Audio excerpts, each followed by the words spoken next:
কেন আমাদের ওসমান শরীফ হাদি মারা গেছে জানেন? মারা যায়নি, তাকে হত্যা করা হয়েছে। কেন জানেন? কারণ হলো আমরা 2011 সালে আমাদের যে ফেলানি হত্যা হয়েছিল, মনে আছে আপনাদের? অনেকে ভুলে গেছেন। ফেলানি হত্যার সময় 2011 সালে যাদের জন্ম হয়েছে বা ওই সময় যারা স্কুলে পড়ে, তারা তো এর পরবর্তীতে শেখ হাসিনার আমল দেখে দেখে বড় হয়েছে। তারা ওই ফেলানির বিষয়টা, ফেলানির যে মৃত্যুর পর তার লাশটাকে যে বাংলাদেশ ভারত বর্ডারে তার কাঁটাতারের বেড়ার উপরে তাকে লটকে রাখা হয়েছে, পৃথিবীর ইতিহাসে জঘন্যতম যে এক দেশের বর্ডারের উপরে অন্য দেশের মানে পার্শ্ববর্তী দেশের মানুষের লাশকে মেরে, গুলি করে মেরে সেই বর্ডার কাঁটাতারের বেড়ার উপরে টাঙিয়ে রাখা, লটকিয়ে রাখা ঘন্টার পর ঘন্টা।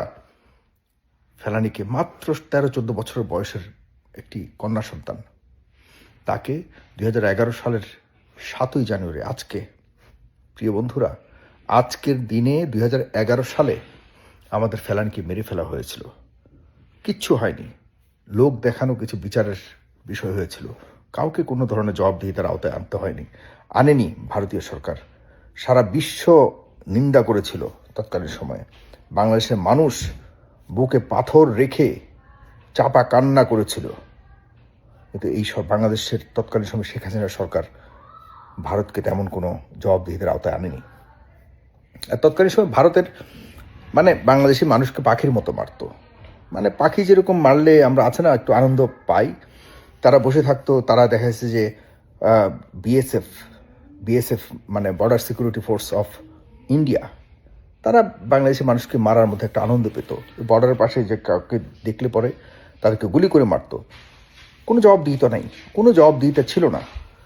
যে কারণে আমরা এখনো পর্যন্ত সেই 2011 সালের 7ই জানুয়ারি ফেলানি হত্যাকাণ্ডের বিচার যেহেতু পাইনি, সেই সূত্র ধরে আজও পর্যন্ত আমরা সেই গোপন হত্যাকাণ্ডের শিকার হচ্ছি, যেটি ধীরে ধীরে ধীরে ধীরে এমন পর্যায়ে এসছে, পর্যায়ক্রমে সেটি এখন ট্রান্সফর্ম হয়ে এখন প্রকাশ্যে খুনের জায়গাতে চলে এসছে।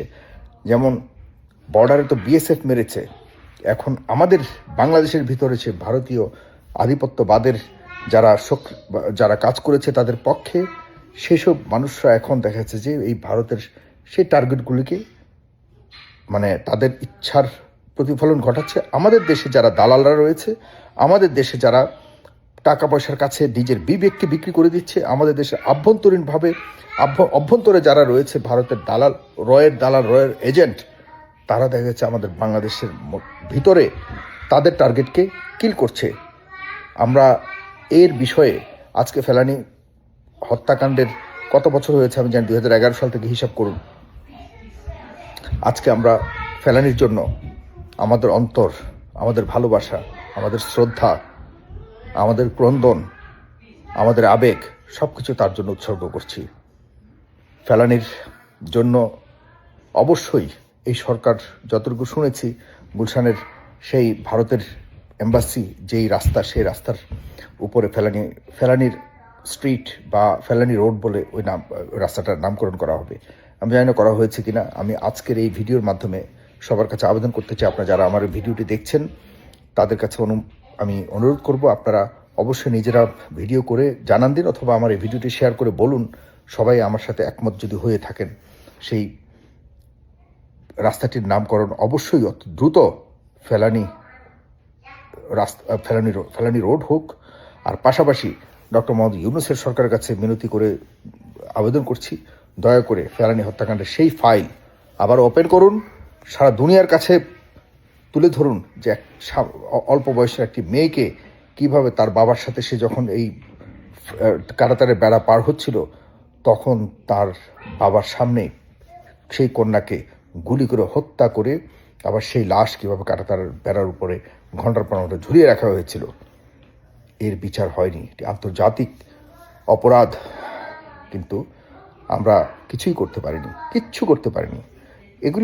সেটা তো অনেক মানে ভাইরাল হয়েছিল বা চাঞ্চল্যকর একটা অবস্থা তৈরি করেছিল। তৎকালীন সময় প্রতিনিয়ত কোনো না কোনো সীমান্তে বাংলাদেশিদেরকে হত্যা করা হতো, কোনো না কোনো সীমান্তে এখনো পর্যন্ত হত্যা করা হচ্ছে, এখনো পর্যন্ত। সুতরাং ফেলানী হত্যাকাণ্ডের সঠিক বিচার যদি পেতাম তাহলে আজকে আমাদের হাদিকে আমরা হারাতে হতো না।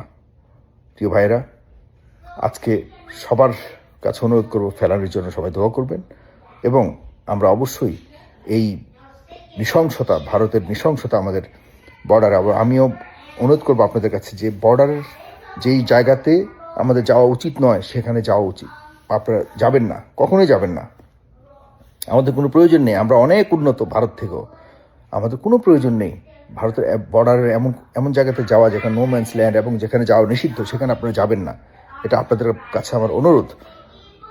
এতে করে আমাদের মাথা নত হয়ে যায়। আপনারা প্লিজ এই কাজটি করবেন না কখনো। ধন্যবাদ সবাইকে, ভালো থাকবেন, সালাম।